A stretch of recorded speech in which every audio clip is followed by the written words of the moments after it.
Hello, this is LOLLivePoker.com with Power Poker Review and Jeff Meta and the Green Money Dot.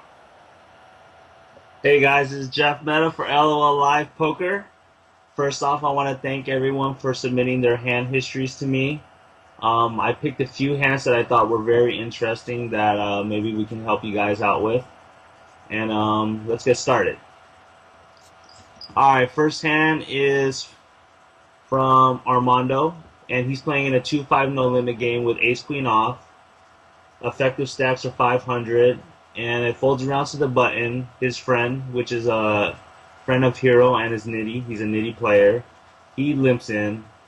Our hero looks down at ace queen off in the small blind, and he decides to raise to 25, which I really do like that raise out of position. And the big blind, who's a loose aggressive player, calls, and our friend calls on the button. We go flop three ways. Flop is queen 6-4 2 spades. That's a pretty good flop for our hero. Our hero checks. I would definitely bet this flop. It's definitely the top of our range with one pair.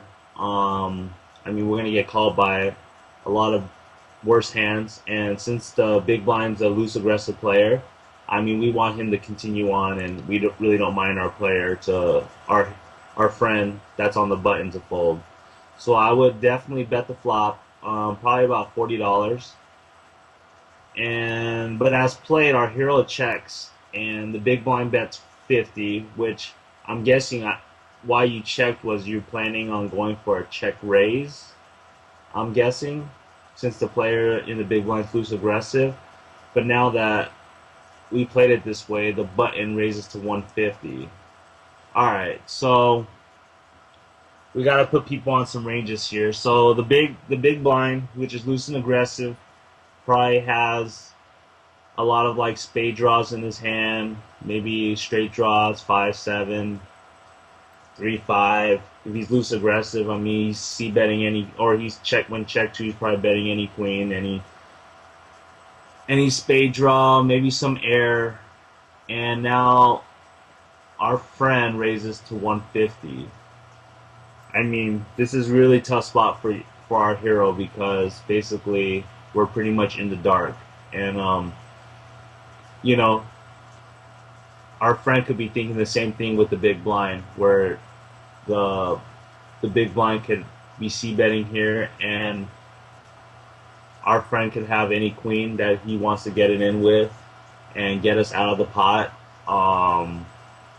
Any spade draw that he's willing to go with. Any queen jack, king queen. But, I mean, your friend is Nitty, and this is why I'm not a big fan of checking this flop, because basically at this point, like, I think he's gonna play very straightforward versus you. I don't know how good of friends you guys are, but I would most likely fold the flop, just because like we're either way ahead or way behind right now. So yeah, I would definitely fold. So what do? I think our hero ends up flatting. Yeah, at this point, I mean, if you flat here, I mean, you're probably putting him on like a queen or any spade draw. Any of those hands. So the big blind folds, and we go to flop. We go to the turn heads up, and the turn's a 9 of hearts. Yeah, at this point, like, you pretty much shouldn't be like folding once you just cold call 150. I mean, you have 350 back, and there's already 425 in the pot, and our hero checks, villain shoves 350. Yeah, we're getting a little over 2-1. I mean, we gotta hope to be good here. I mean, we just hope he shows up with queen jack, king queen, a spade draw. I feel like when your friend shoves, I mean, he's pretty much telling you what he has, but maybe he's trying to just buy the pot from you, but we're not folding at this point, and we call.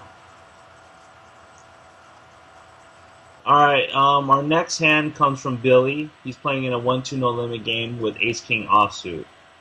Under the gun straddles, solid player. He's a 1-2 solid player. He straddles under the gun. Under the gun plus 1 limps for 5. All folds around to our hero on the button. And his effective stack is, I believe in here, says 173. $173. He raises the button to $20, and the player in the straddle shoves for 165 and under the gun folds. It looks like you have no information on the straddler. So what I would say, Billy, is as a general, like if you know that the straddler, if you know that he's tight, like very tight, where you just see him shove like aces and kings, and that's all he could really have. I mean, I would fold versus a very tight range. But I mean, most of the time, the straddler who shoves, like, he can have any random pairs, like small pairs to medium pairs, like sixes plus, ace king, ace queen, maybe ace jack. So we're getting about, there's 190 in the pot. We already put in 20, so yeah, we need about 1.3 to call. So we need about 43% equity, I believe, to make this call. I mean, pretty much we should be making this call with most of our range, especially when he shoves. I mean, if he, like, for some reason you make it 20 and he's a tight player and makes it like 60 to go, I mean, I might fold there. I might fold ace king just because he's never, like, if he's a tight player, we can just get away, and we're not doing very well versus a very tight range like queens plus. But I mean, you have to know your player. But as played, since he's pretty much unknown and you have no idea, I mean, I would definitely make this call. We're getting the right price. We usually have at least 40% equity versus most of his shoving range here. So yeah, I think you should be making this call. All right, next hand comes from Steve. He's playing in a 2-5 deep no limit game. Effective stacks are 1,000. I guess everybody at this table is pretty deep. There's a couple pretty big fish at the table and a few tight guys at the table. So there's 2 limps, under the gun and MP both limp, 1,000 effective, and I'm guessing these guys are 2 of the fish at the table, the bad players. And our hero looks down at king jack off in the cutoff, raising to 25. I like that raise, pretty standard to isolate the fish. You said that the players in the blinds and the button were fairly tight, pretty straightforward. So we raised 25. The big blind, which is one of the tighter players, calls, and both limpers call. We go to flop 4 ways, and the flop comes down 10-9 deuce rainbow. Everyone checks to our hero. So what do we do here? All right, so what I would say on this flop, it's a pretty good flop for our hand. I would definitely think about betting here, just because we have some equity in hand. We have 2 overs. We have a gut shot to the nuts. Our hand's going to play. We're going to be able to see the turn card and the river card if we bet, most likely, if we don't get check raised. But I like taking initiative on this flop, and we do have some equity, and we have 2 fish in the pot, and we can get them to fold too if we bet. So I would go for maybe like a half pot bet, a little bit over half pot, maybe $55, $60. I think is a pretty good, reasonable bet. And I think you decided to check.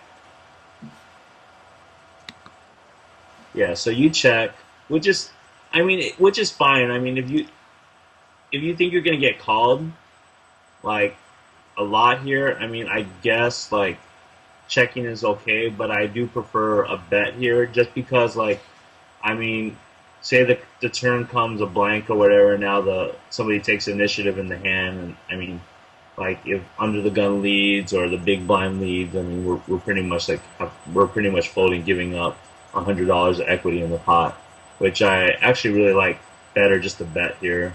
It's kind of like having ace king high. if you went, heads up or three ways, I mean, it's pretty much the same. You're going to see bet, take initiative, and possibly take the pot down. But as played, you check, and the turn's a king. And now the big blind checks, under the gun leads for 75.